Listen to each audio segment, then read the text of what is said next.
Okay. Got a new file here, ActionScript 3.0 file in Animate. What I'm going to start doing is just importing um, uh, some assets.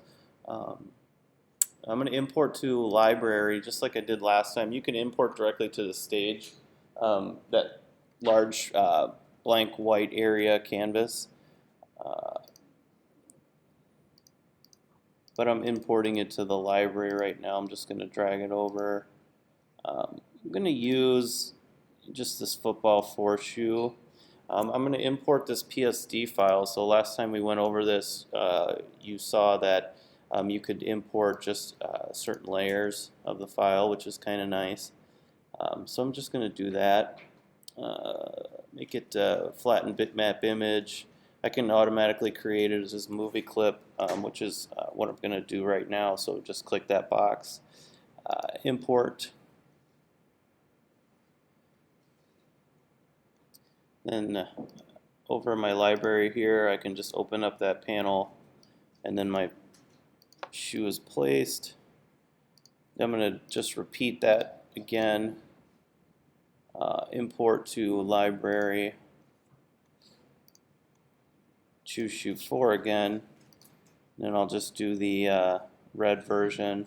Oh, maybe I'll do the black version. So I'll import that, create a movie clip, import. Don't replace existing items, so it'll just save it as a copy here in my library. Just drag that out to. Both of these are the exact same size, just because I built it that way in Photoshop. So what I'm going to do is actually, so I clicked on my object here on the panel.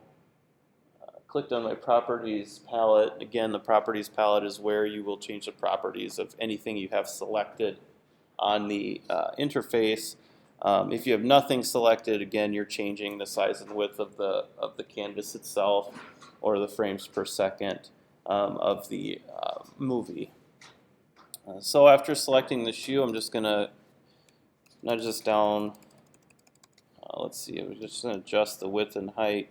I have this lock symbol clicked and selected, so my proportions are going to be constrained, meaning that it's going to width and height is going to be proportional without making it, distorting it or anything. So 477 width, I can just copy that. I'm going to copy that and do that same thing to my purple shoe here. I'll paste it into the box, and then I'm just going to kind of line these up so they click together. You see it kind of locks in place, which is nice. Both layers right on top of the other.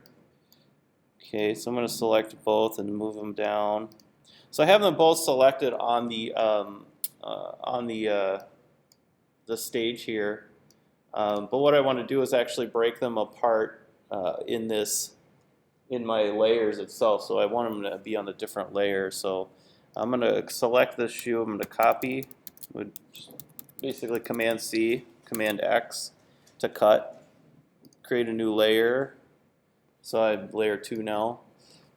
Edit, paste in place up here in the edit menu. So now I have my black shoe up there. Okay.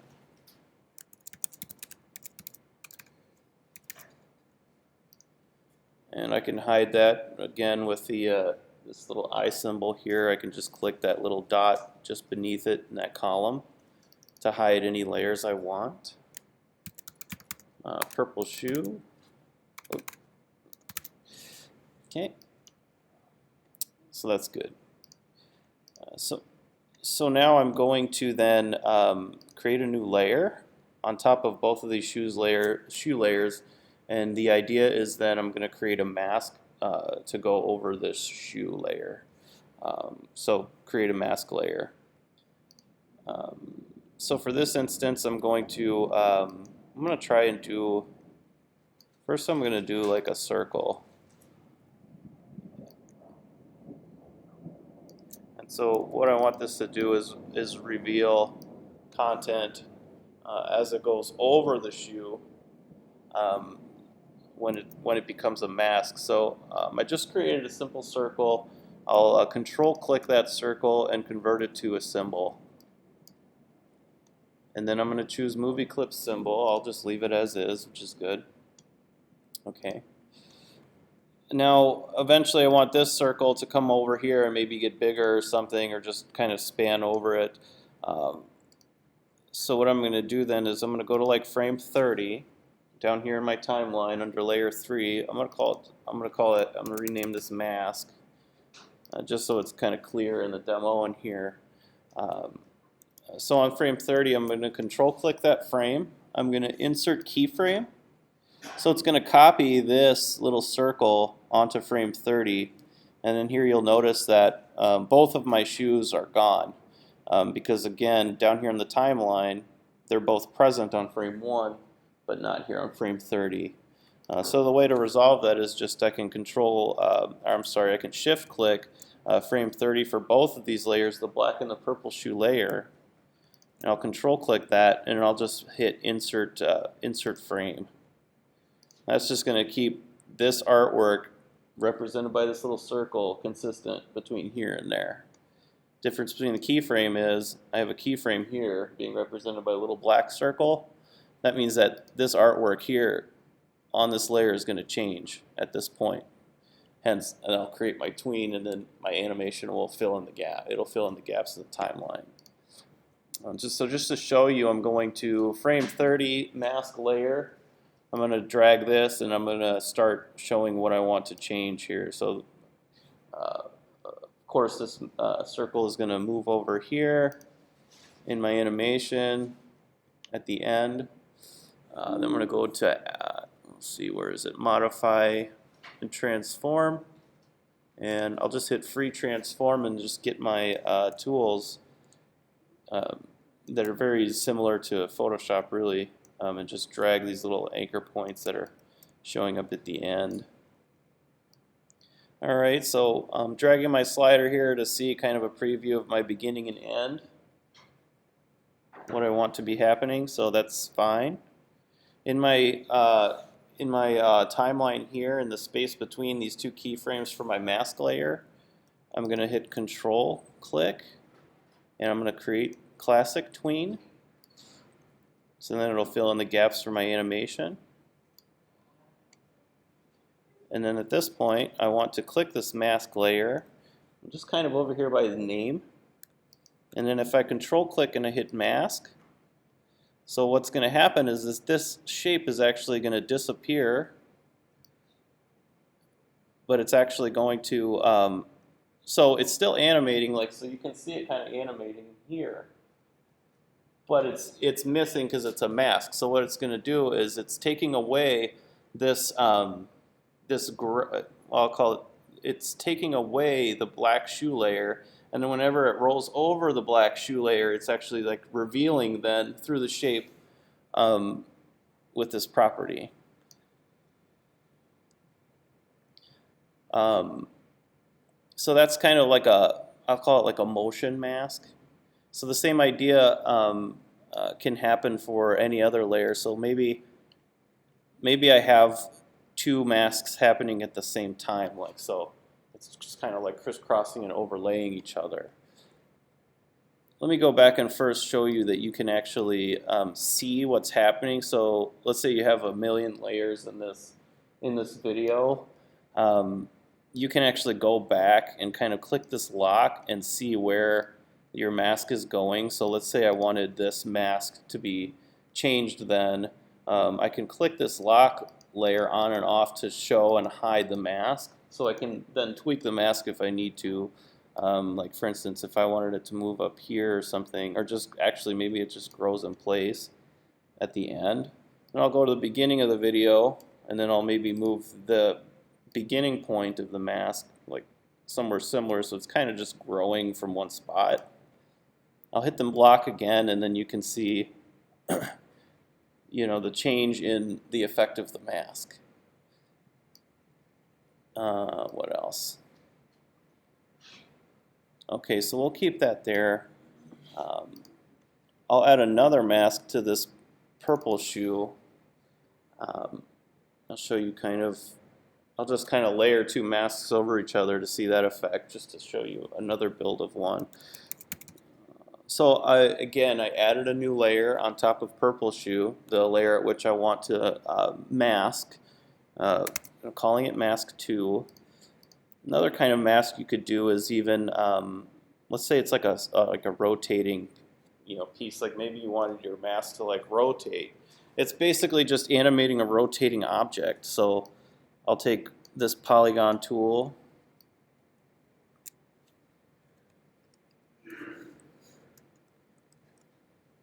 And let's say I'm going to start it somewhere. It doesn't really matter because I can just move it. I'll double click it again, and then control click, and then convert to symbol. Let's try movie clip again. Let's move that over here. Okay, so we just defined the beginning of this. Oh, let me just delete that. Oh, shoot. Let me undo a couple times. All right, let me delete this altogether. Try that again. So what happened was I clicked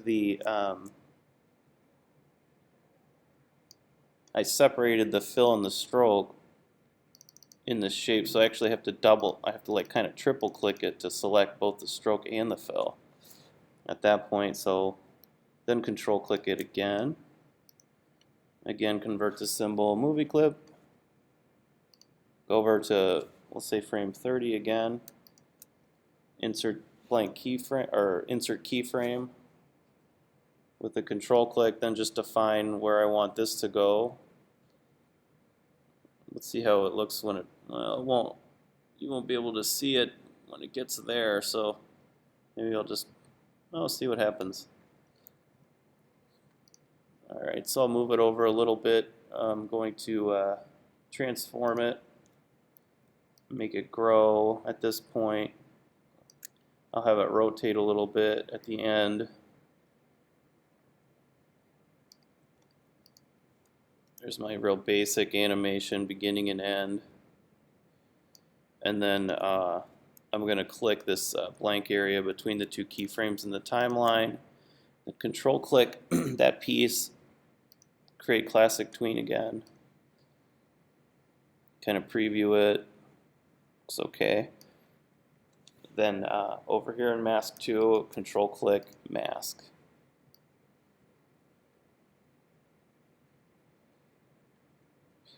So then that's just kind of how that looks. What else? So one more we could do then is I'm just gonna, let me just delete this mask here. Delete these two.